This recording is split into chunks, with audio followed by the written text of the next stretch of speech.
नमस्कार दोस्तों, जैसा कि मैंने आपसे कहा था कि मैं आप लोगों के लिए बहुत जल्द एक ऐसी सीरीज या मैं कह सकता हूं कि आंसर राइटिंग की अप्रोच किस तरह होनी चाहिए। एक जो यूपीएससी टॉपर्स होते हैं वो किस तरह का आंसर लिखते हैं, ये सभी इसमें इस कॉपी में आपको देखने को मिलेगा। और जैसा कि आप देख रहे हैं, ये जो कॉपी है दोस्तों, ये इस बार के जो हिंदी मीडियम के यूपीएससी टॉपर आप कह सकते हैं 551 रैंक थी इनकी, मोहन मंगावा जी की। तो ये मोहन मंगावा की ये कॉपी है, यहाँ पर आप देख सकते हैं, ये इनका नाम है। और ये इसी साल की कॉपी है, 3 जुलाई 2023। और आयुष मेंटरशिप विद रियासत अली सर, यहां पर इन्होंने ये टेस्ट लिखा था। हिंदी मीडियम था इनका, यहां पर आप देख सकते हैं मीडियम हिंदी, और ये इन्होंने टाइम लिखा हुआ है। तो इस कॉपी में आपको ये जानने को मिलेगा कि टॉपर्स किस तरह का आंसर लिखते हैं। इस कॉपी में टोटल 7 आंसर हैं, मॉडर्न हिस्ट्री का ये टेस्ट है। तो यहां पर ये मोहन मंगावा देखो किस तरह का आंसर लिखते हैं। एक जो सबसे पहले मैं आपको बता दूं, देखिए आगे बढ़ने से पहले दोस्तों, कि किसी भी आंसर को लिखने के लिए कुछ रूल्स होते हैं। जैसे कि पहला तो ये आपका जो आंसर है वो टू द पॉइंट होना चाहिए। समझ में आया? आपका आंसर क्या होना चाहिए? To the point. देन जो सवाल में जो भी चीजें पूछी हुई हैं, कीवर्ड्स, सबसे पहले उनको अंडरलाइन कर लीजिए। देखो जैसे यहां पर मोहन मंगावा ने, जैसे यहां पर नेशनलिज्म एक कीवर्ड है, फॉर्मेशन ऑफ कांग्रेस एक कीवर्ड है, इमरजेंस ऑफ गांधी ये भी एक कीवर्ड है, और इन सभी ने मिलकर के पीजेंट मूवमेंट को किस तरह से रीडिफाइन किया। यानी कि कहने का मतलब ये है कि आपके जो कीवर्ड्स हैं उसके ही अराउंड आपका सवाल होना चाहिए, और इसी से आपका सवाल बनता है मल्टी डायमेंशनल। आपने बार बार टॉपर्स के मुंह से सुना होगा कि जो आपका आंसर है वो मल्टी डायमेंशनल होना चाहिए। आपको कई बार ये कंफ्यूजन रहता होगा कि ये मल्टी डायमेंशनल सवाल होता क्या है, मल्टी डायमेंशनल आंसर होता क्या है। तो उसके बारे में भी यहाँ पर आप लोगों को सीखने को मिलेगा। तो वीडियो को पूरी जरूर देखिएगा भाई।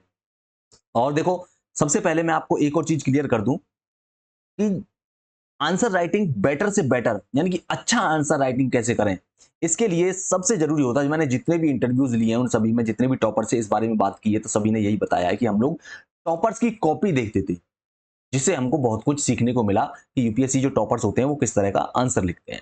तो यहां पर इससे भी आपको फायदा मिलने वाला है। और एक और जो तीसरी चीज जो रूल मैं आपको बता रहा था वो ये कि जो आपका आंसर है वो इंट्रो, बॉडी एंड कंक्लूजन, तीन चीजों के बीच डिवाइड होता है। तो इन्हीं के अराउंड आपका आंसर होना चाहिए।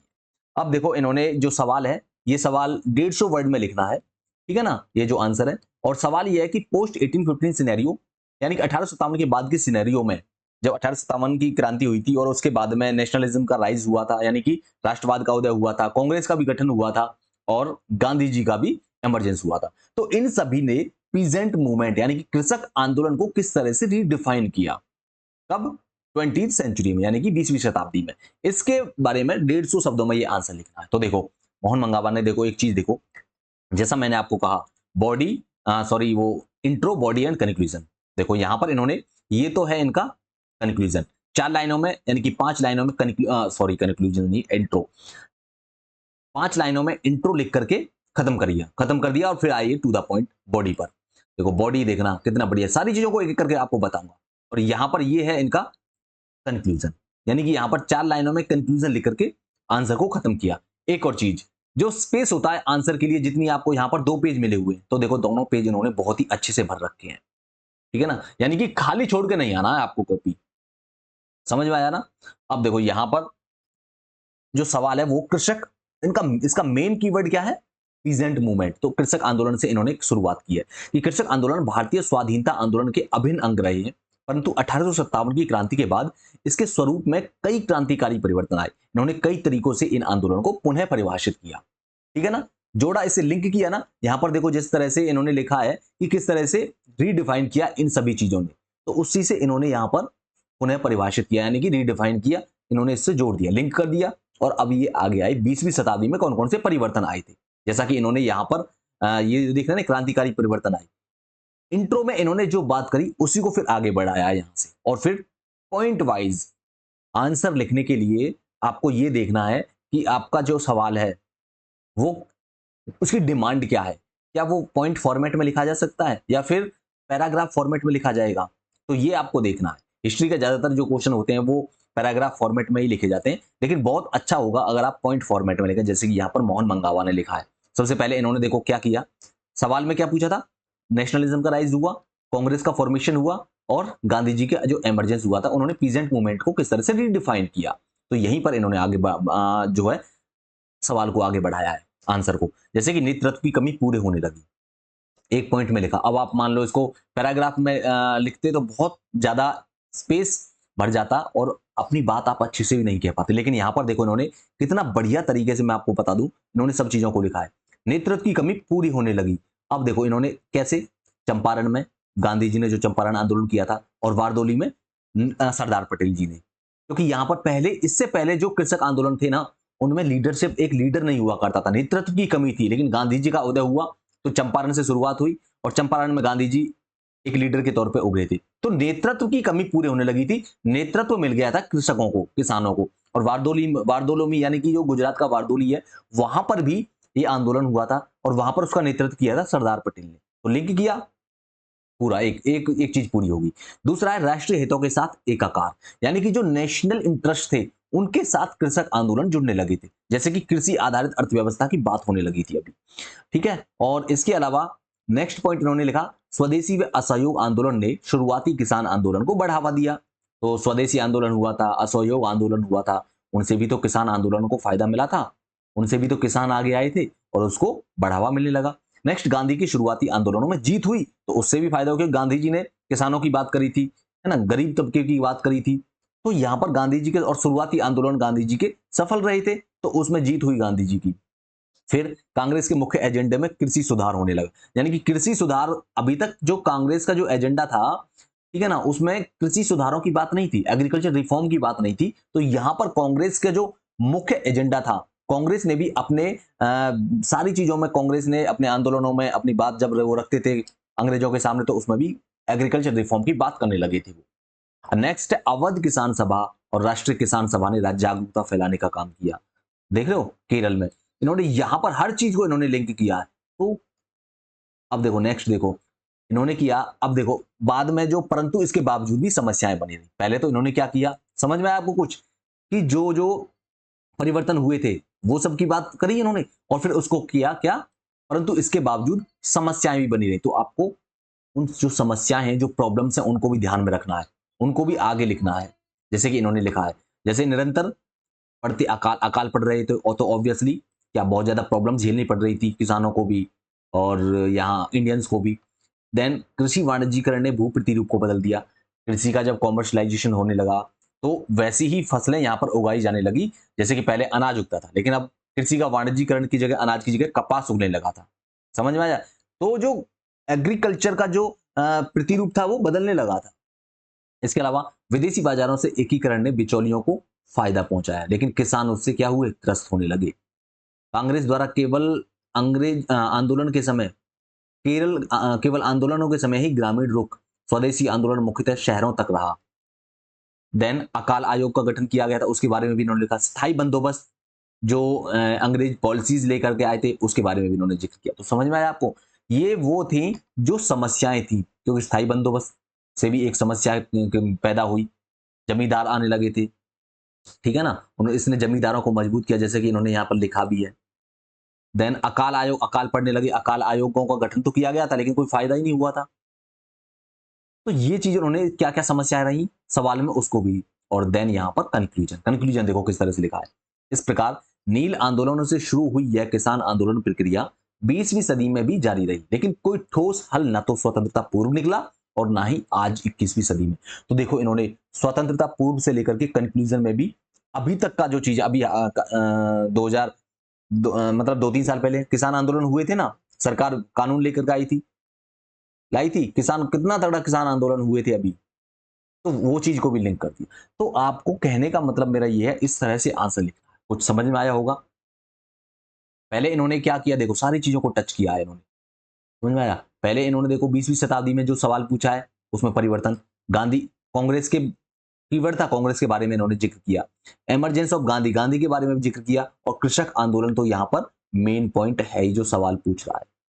ठीक है, नेशनलिज्म के बारे में इन्होंने बात किया, और 150 शब्दों में ये लिखना, आपको इस चीज का भी ध्यान रखना है। नेक्स्ट सवाल है देखो ये, कि Gandhian ideas of non violence, satyagraha, Sarvodaya, यानी कि जो गांधी जी के आइडिया थे, जैसे कि अहिंसा, सत्याग्रह, सर्वोदय और स्वराज, इन सभी ने क्या लिखा हुआ है, impact on human history, human history पर किस तरह का अपना इम्पैक्ट डाला। आपको शायद ये सवाल नहीं दिख रहा हो, क्योंकि थोड़ा सा इसका पिक्चर लेने में ब्लर सा हो गया है, तो ये इसका सवाल है, ये आपको 150 वर्ड में लिखना है। आप भी लिख सकते हैं, ठीक है ना, लेकिन मैं आपसे यही कहूंगा पहले आप अपना कंटेंट तैयार कर लें। अगर आपके पास में कंटेंट नहीं होगा तो आप लिखेंगे क्या? बिल्कुल फर्स्ट डे से आप आंसर राइटिंग ना करें, ठीक है ना। अब देखो इस सवाल में मोहन मंगावा ने क्या किस तरह से शुरुआत करी है। हमारे कीवर्ड क्या है यहाँ पर? नॉन वायलेंस है, यानी कि अहिंसा है, सत्याग्रह है और सर्वोदय। ये क्या है यहाँ पर? कीवर्ड है ये, और उसका इंपैक्ट, इन सभी का इंपैक्ट ह्यूमन हिस्ट्री पर किस तरह से पड़ा, ये सवाल है। बड़ा ही सिंपल, आपको सवाल को डिकोड करना है। समझ में आया ना? कोई भी सवाल लिखने से पहले आपको सवाल को, कोई भी आंसर लिखने से पहले आपको सवाल को डिकोड करना है। सवाल के कीवर्ड को अंडरलाइन कर लेना है, जैसे कि मोहन मंगावा ने यहाँ पर नॉन वायलेंस को अंडरलाइन कर लिया है, सत्याग्रह को अंडरलाइन कर लिया है, और यहाँ पर सर्वोदय को, स्वराज, इन सभी को अंडरलाइन कर लिया। तो हमको पता रहेगा हमें हमारा जो आंसर है इन्हीं सबके अराउंड रहना चाहिए, भटकना नहीं चाहिए हमको, टू द पॉइंट, तभी बनेगा आपका आंसर। तो देखो इन्होंने किस तरह से सवाल लिखा है। आगे सवाल की जो शुरुआत, आंसर की जो शुरुआत वो करी है, गांधी का अहिंसा व सत्याग्रह संघर्ष प्रक्रिया हीगल होब्स, ठीक है, जैसे जो दार्शनिक थे, इन दार्शनिकों के विपरीत है। अब देखो कितना यहीं से इंटरेस्टिंग बन गया ये सवाल। इस तरह के अगर आप कोट करेंगे, इस तरह के अगर आप किसी दार्शनिक का नाम लेंगे, किसी आंदोलनकारी का, किसी स्वतंत्रता सेनानी का नाम लेकर के उनसे उनसे लिंक करने की कोशिश करेंगे, तो आपका सवाल जेन्युइनली बहुत बढ़िया बन जाएगा दोस्तों, जो आप आंसर लिखेंगे, ठीक है ना। अब इन्होंने आगे लिखा है, तथा बिना हिंसा के संघर्ष को बढ़ावा देते हैं। इसका न केवल तत्कालीन बल्कि आज तक मानव सभ्यता पर प्रभाव दृष्टिगोचर है। देख रहे हो? तो ये इन्होंने 4 लाइनों में इंट्रो लिख दिया, और ये हमें बता भी दिया हम क्या बात करने वाले हैं आगे। अब देखो गांधीवादी आदर्शों का सवाल क्या था, कि इन सभी जो गांधीवादी जो आइडियाज हैं, आदर्श हैं, नॉन वायलेंस, सत्याग्रह, सर्वोदय, स्वराज, इन सभी का ह्यूमन हिस्ट्री पर क्या प्रभाव पड़ा। तो यहीं पर इन्होंने टू द पॉइंट, कुछ भी नहीं, देख रहे हो, गांधीवादी आदर्शों का प्रभाव क्या रहा। और शुरुआत हुई अहिंसा के साथ में। अहिंसा, अहिंसा के बारे में लिख दिया है ना, कि आंख के बदले आंख ने युद्धवादी सिद्धांतों की भर्त्सना की। सारी चीजों को देखो, संघर्ष को दो व्यक्तियों के बीच खून से ना हल करते हुए आंतरिक परिवर्तन द्वारा। कि अहिंसा क्या है? गांधी जी का अहिंसा यही तो कह दिया, अगर आपको कोई थप्पड़ मारे तो उसको पलट कर थप्पड़ मत मारो, यही तो अहिंसा हो गया। भारतीय संविधान का अनुच्छेद 50 की बात कर दी, और अनुच्छेद 50 क्या करता है? 50-50, यानी कि सेपरेशन ऑफ पावर की बात करता है अनुच्छेद 50।